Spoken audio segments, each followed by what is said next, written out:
Okay guys, sempena bulan Ramadan tahun ini, kita akan cari 30 tempat ataupun bazar Ramadan di negeri Kelantan. Kita akan pergi setiap hari di bazar negeri Kelantan yang berbeza. So korang, kalau korang nak kita orang pergi bazar mana, korang cuba komen dan type dekat sini bazar dekat mana kita akan pergi. So kita akan tengok supaya kau balik dekat negeri Kelantan tu, kau boleh tengok, oh ada bazar ni, ada bazar ni, ada benda ni. Kita nak tempat kita jadi reference. Okay, selamat menyambut bulan Ramadan dan selamat berbuka puasa kepada semua insan. Dibawakan khas oleh Mafia. Bazar Ramadan di Kebang Keria. Let's go. Tahun ni dia buat dekat belakang Nirwana. Pada tahun lepas dulu dia buat dekat Padang Bola tu, dekat dengan Al-Khatiri, dekat dengan Econ Safe. Kau akan pergi jalan sekarang. Let's go.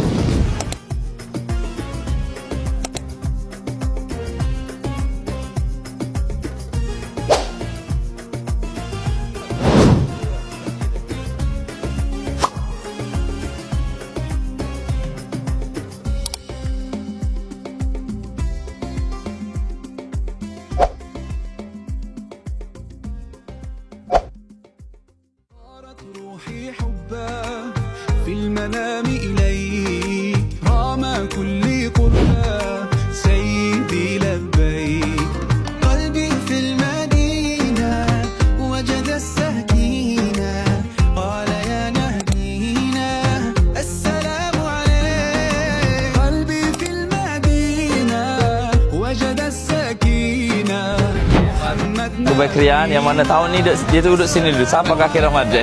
Ramadan gini adalah suasana yang orang tengah cari. Many membuka puasa. Kalau kita tengok biaya tepuh lagi. Kalau masa sambil belajar lagi, nasi ayam gini menjadi pilihan. Tapi bila dia pilih kita asyik nasi ayam no. Dia nak satu lauk saja. Dia nak buka puasa untuk ni. Tapi tak kira apa dia panggil apa dia? Takoyaki. Bukan taku ah. Bukan takoyaki. Oh, takoyaki. Jadi ya. Pinai mari ya. 1, 2, 3, 4, 5, 6. Berapa ringgit tu? 7 tu eh. Ui, lama dah kita tak rasa apa sembok. Ada apa sembok, ada kakak ye. Kita cari menu top tu. Habis dah kuih. Habis kuih ke apa ni? Sangkaya labu. Sangkaya labu. Sangkaya labu. Dah. Sedap. Thailand.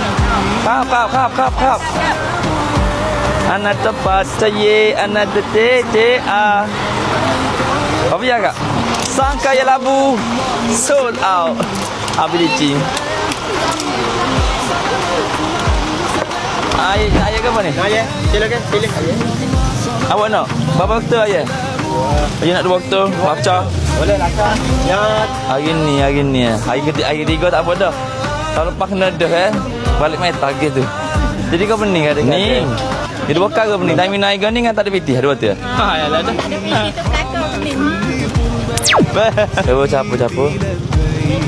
Anggusa. Ganisa. Ganisa. Capu belakang dia naik kat ikut. Aduh boleh ya. Dah boleh ya. Dia ada mochi. Kau kata kau tu, yes sir, pro atas kepala dah. Ya dah mochi dah kata tak? Kita dah nak habis dah masa kita. Nak sampai ke penghujung rancangan. So beginilah suasana di Bazar Kebang Keria. So siapa-siapa nak akan datang tahun ni Bazar Kebang Keria tak jam boleh mari sebab suasana dia ni. Kau tengok jalan masa tu.